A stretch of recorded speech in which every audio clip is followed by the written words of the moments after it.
Multiple greetings, everyone. This is Dr. Sehlaoui. My full name is Abdul Ilah Salim Sehlaoui. I would like to thank you for inviting me to be a keynote speaker at your prestigious international conference on research and education. Thank you so much. So today I would like to address this topic on systemic inequities in education and share a critical conceptual framework for engaging students in STEM. All right. So I am located in Texas, USA, and I work at Sam Houston State University. All right. So we all know that the role of teacher education is critical in the development of teachers' equity consciousness and equity literacy in the area of artificial intelligence-based computer-assisted language learning and STEM education for English learners. So without this critical consciousness, there is a danger that equity may become yet another empty educational buzzword. So unless teacher education addresses the structural inequities of schooling, which are seldom acknowledged, such uncritical conceptualization of equity will perpetuate the status quo and will contribute to widening the learning and opportunity gaps that already exist in society. This is what research is telling us, okay? So what are these systemic educational inequities that we are talking about? In a nutshell, we can talk about resource disparities, opportunity gaps in terms of limited advanced courses, qualified teachers, enrichment programs that are provided for marginalized communities and under-resourced schools. In terms of systemic approaches to this issue, we talk about policies and practices that disadvantage students based on race, gender, language, and disability status. So these are some of the opportunity gaps and systemic inequities that are prevailing in our educational systems worldwide. All right. So in the United States, the majority of teachers, when they are consulted, they report in research that they are not well prepared to help English learners or ELs acquire competence, not only in language, but also in STEM content areas. 25% of children in the US come from immigrant families and speak a language other than English at home. This number is expected to increase to 1 in 6 or in 3 by 2060. Yet, this student population is left behind, like other students, minority students, and especially when it comes to academic success in STEM content areas. So that's really our problem or challenge. The conceptual problem that we are dealing with is that, according to research, is that most textbooks use a traditional definition of culture and teach it from a fact-oriented hegemonic approach, where multicultural activities are based on the holidays and heroes approach, which is very limiting way of dealing with the concept of culture in education. School practices are found to be based on a traditional and predominant view of culture, and there is a need for developing a critical cross-cultural communicative competence, or what I refer to in my research as C5. So what is C5? Basically, when you look at it, it's based on a definition of culture. At the bottom of this pyramid, there is the foundation of the concept. C5 is based on a definition of culture as a dynamic process and is viewed as a struggle over meaning and representation. And I highlighted that word because it's crucial. So it is critical action involved, meaning challenging oppressive systems.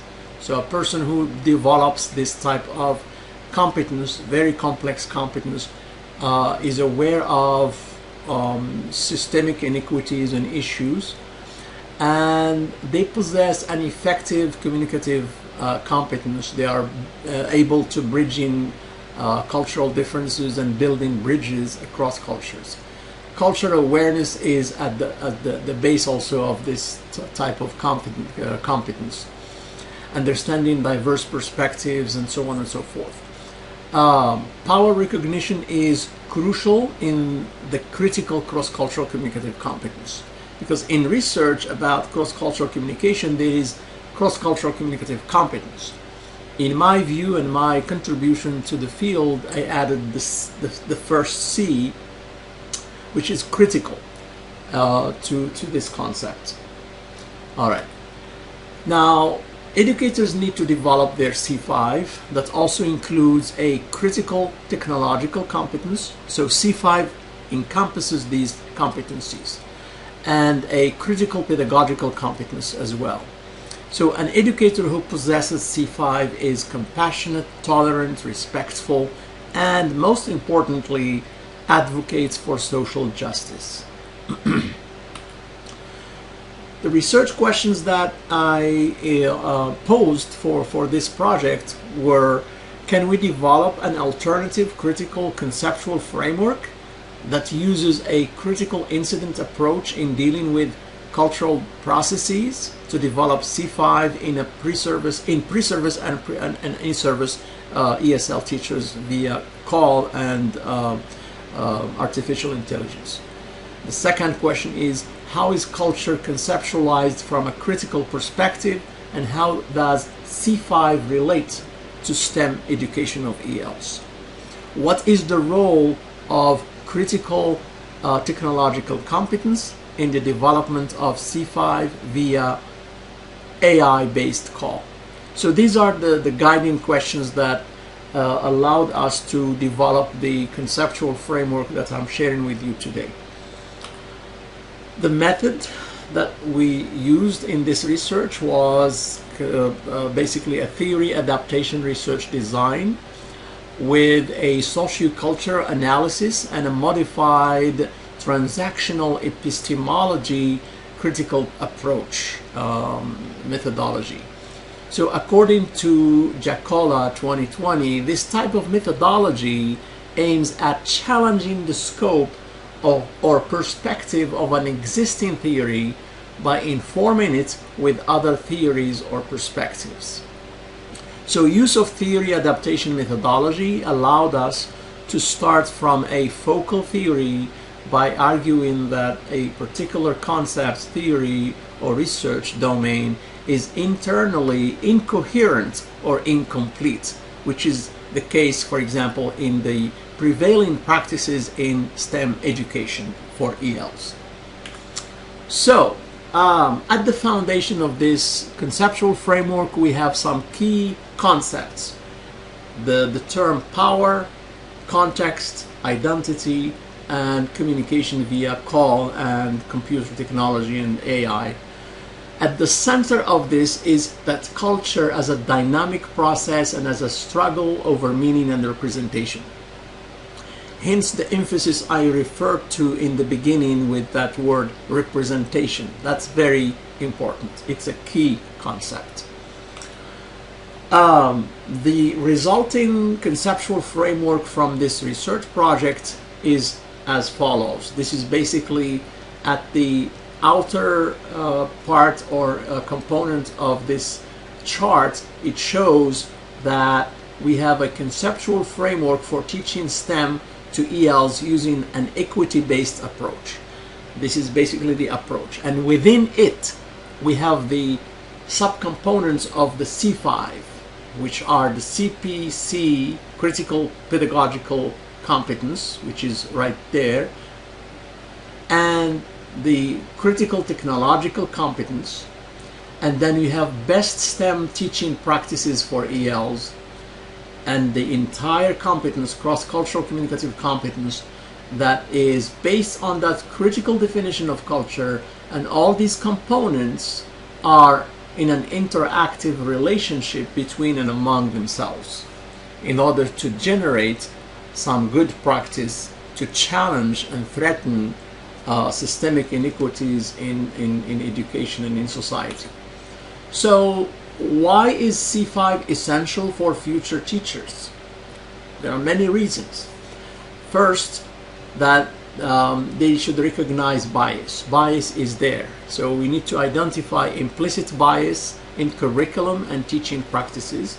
We need to use a critical incident approach with classroom vignettes and scenarios. And we should also, our goal is to elevate achievement, is to boost outcomes through culturally responsive methods of teaching. And we need to create inclusive and positive environment, design learning environments where all students are represented. Okay, differentiated instruction is crucial and it is key for success, especially for English learners.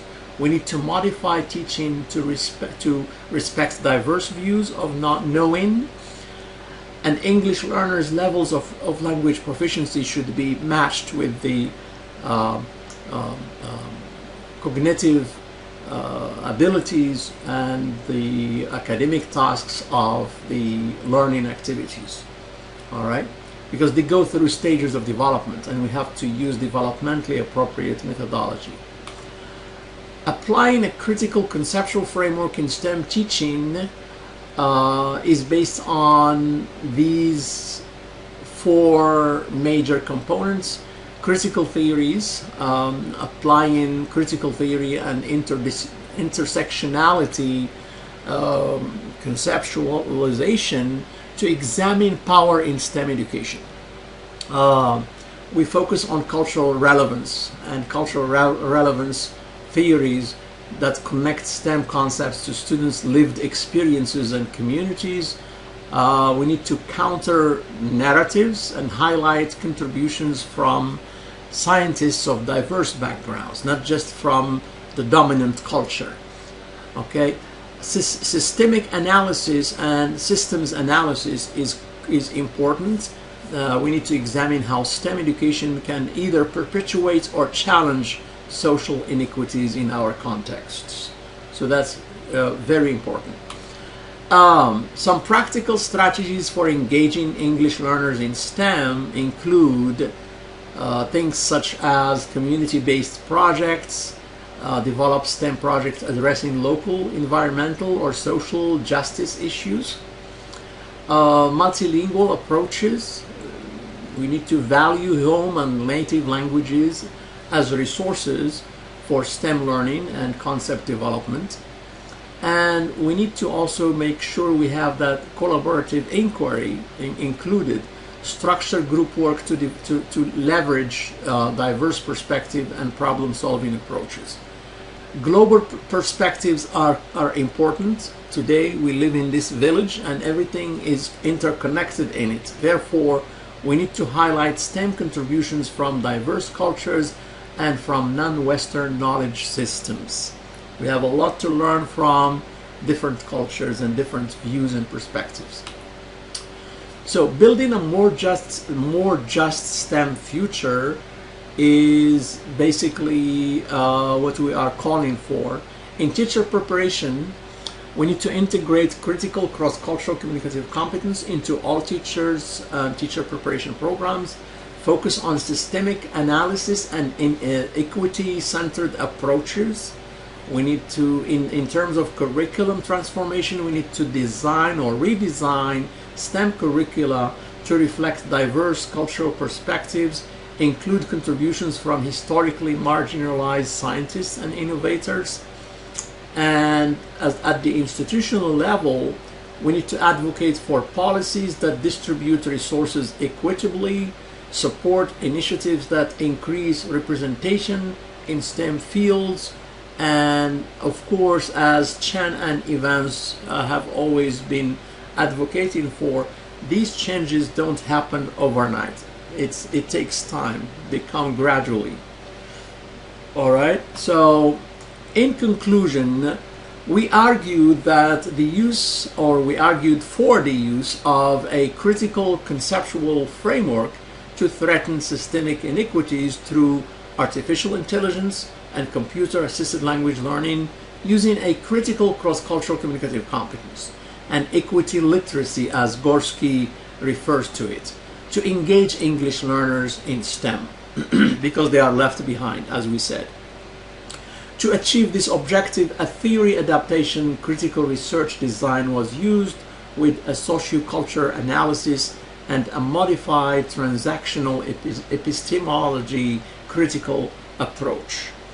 The proposed conceptual framework is built on an equity-based view and a critical definition of culture. Those are very important. So where educators use their C5 to achieve that goal. So that's the foundation. Critical pedagogical competence that is culturally responsive and inclusive supports the use of a critical technological competence that appropriately integrates AI-based call programs and project-based learning methodology and best STEM teaching practices to empower ELs in STEM content areas. And this was published in this year, 2025. You can find it in the Journal of STEM Teacher Education. The proposed critical conceptual framework is compatible with ways of thinking, as English et al. 2023 referred to it. It's compatible with ways of thinking in STEM-based problem solving and focuses on critical service learning as well. So there is a difference between traditional service learning, all right, when that community service, that traditional view of how we do it, and there is that critical service learning that is equipped with the C5 components and that awareness of the power relationships and systemic views of how to address social justice issues through critical service learning as we go and we use this methodology.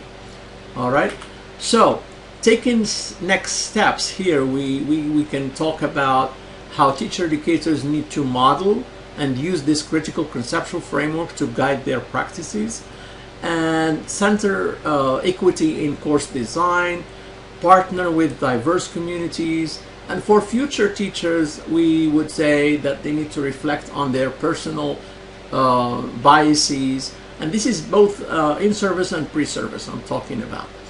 Learn histories of marginalized groups, design inclusive STEM experiences, and finally for school leaders we need to start to audit resource distribution, create equitable hiring practices, support ongoing teacher development in this area, and build bridges with local STEM businesses, industries, and communities. So in order for them to build those bridges, they need to develop in themselves C5, which is critical cross-cultural communicative competence. Okay, so some recommendations for the future. We call for reform in teacher education programs to integrate the development of teachers' equity consciousness and equity literacy and the development of C5 among teachers. This is a call to this group of smart people in the world to address these issues in their contexts. And I think that teacher education everywhere deserves attention and focus because it's crucial in the development of nations. Endless teacher education addresses the systemic inequities of schooling which are seldom acknowledged and addressed. Such uncritical conceptualization of equity will perpetuate the status quo and will contribute to widening the learning and opportunity gaps that already exist in our society. So I am joining my voice with your voice in this international conference to call for reform and for a reassessment of the situation in this area. I hope this helps and I look forward to interacting with you some more. Okay, here is my contact information. In case you can access my website at sehlaoui.com.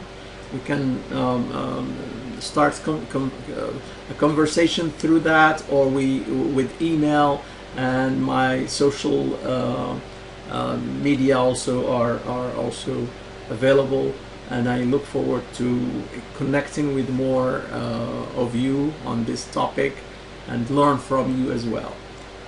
Thank you so much.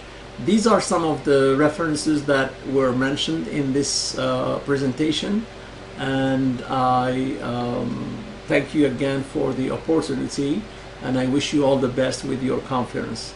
Thank you.